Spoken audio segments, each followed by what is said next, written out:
So those were the terminologies, and let's imagine how to store this data about this graph. So when we think about the data of a certain graph, we can come up with two sets of the information. First set of information is the vertices. Here we have this graph structure, and its vertices are 0, 1, 2, 3, 4, 5, 6, 7, 8, 9. Okay, these are the list of the vertices. Next set of information is the edges, storing the 0, 1 and 1, 3. Obviously this is the source and this is destination, source and destination, and source and destination, and source and destination, 2, 0, and 53. However, we also have to store this edge, this edge, this edge, this edge, this edge, this edge, and these edges. Okay. So we identified what to store, but the key question is how to store it. Storing vertex information is quite simple. We can use linked list, we can use binary search tree, we can use hash, and there are many different types of the works. Storing edges is more kind of painful. Why is that? Before we go further, we might have to think about sparse graph and dense graph. Sparse graph has what? Less number of edges. Dense graph has what? Many edges. So fundamentally, it's a pair of values, pair of the vertices. Initially, it's a two-dimensional matrix. So let's just imagine that we have 0, 1, 2, 3, 4, 0, 1, 2, 3, 4. We have these matrices, right? And we say that this is the source side and this is the destination side. Source side is 0 and destination side is 1. Source side is 0 and destination side 1, and we just put 1 here. And then source side is 1 and destination side is 3.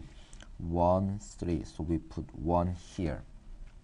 Source side is 2 and destination side is 0. Source side is 2, destination side is 0, and we put 1 here. Like this, we can turn this set of edges into these matrices and zeros and ones. That's one way to store this information, edge information. The space-wise, it takes order b squared size, but the memory is cheap, so we can put more here. Time complexity is great, order of constant. However, with this time complexity, this great time complexity of order of constant, graph density often becomes problem. Why is that? Because even in the world like this, order of b squared is too much.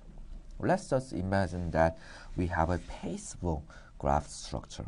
It means that every one of us are we are being nodes, vertices, and our friendship structures are becoming edges. In this case, to store the edge information, we need order of let's just imagine that it's just a Facebook within our size of our national population is 50 million, and multiplied by 50 million. It's too much. It's really being too much. So we really cannot afford this. So we need to we need to reduce this space bigger notation, and from that effect, we might increase the time complexity a little bit. So how to store that is, how about using the linked list structure? In that case, it's going to be order of E, order of H numbers, right? It's just being the linked list, and time complexity is order of E, just like the order of N of the linked list search time. It seems that we are choosing a really stupid way, right? The adjacency list, even though we can achieve the order of constant time complexity. However, order of V squared is really too much. One thing that you can see in the real world is that often our graph structure becomes very sparse as the number of vertices increases. So sparse is really the common graph structure rather than dense graph structure. This means that there will be so many zeros in matrices,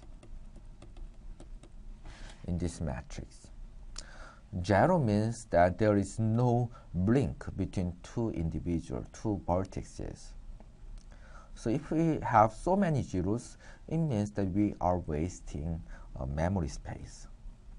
So those wasted memory space contributes this order of B squared. So to reduce that memory waste, we are using the linked list, and the space becomes order of E. Let's look into further. So this is a matrix representation for the dense graph. So we often use the dense graph in terms of if we encounter a dense graph, then it's perfectly alright to use matrix representation because the wasted memory space would be less.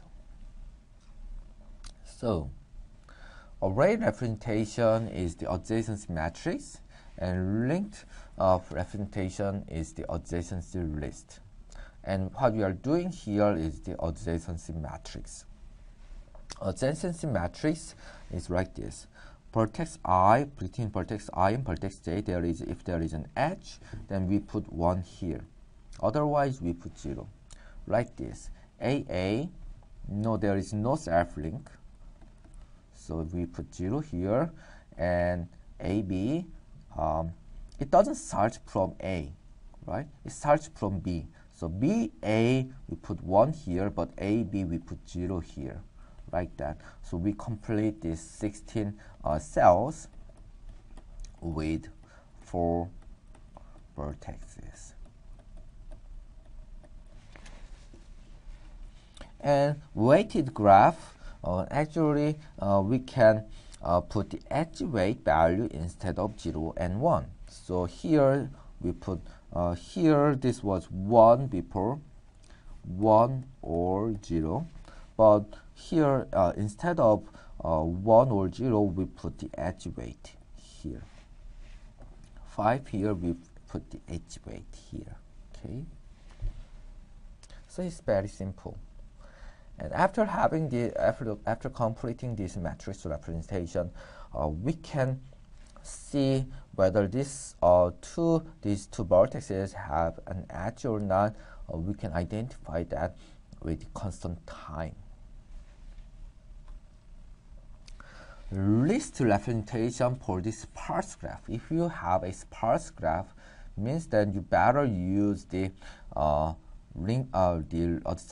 adjacency list structure, because then matrix-wise storage waste would be too much, because there will be many zeros in matrix. Adjacency list, for each vertex, make a linked list of edges starting from the vertex. Make a linked list of edges starting from the vertex. Starting from the vertex of the source. So for example, there is no edge starting from A. So it means that here the A node a vertex does not have that linked list. On the other hand, B has 1, 2, 3 edges starting from vertex B. So B as being a source node, source vertex, we have a vertex B, and there is a linked list.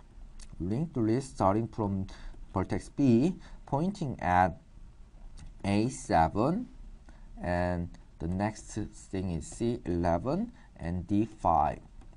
So A7, this one was represented like this, and C11 was represented like this, and 5 was represented like this. So three edges starting from vertex B are stored with the edge weights, and also the destination vertex node. It's easy, right? So from the vertex C, there is no starting node, so it's just like the node A, vertex A. There is no linked list. Here, vertex D actually has one edge starting from D to C, so we have a linked list node, and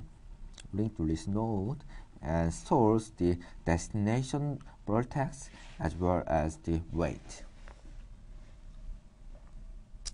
Here, every storage counts for for a single edge. So there is no wasted storage space here. So it's storage efficient. However, now search takes a little bit of linked list search iterations. If you want to find out whether B and A has a or B and C has a certain edge, in that case we know that it starts from B, if there is an edge.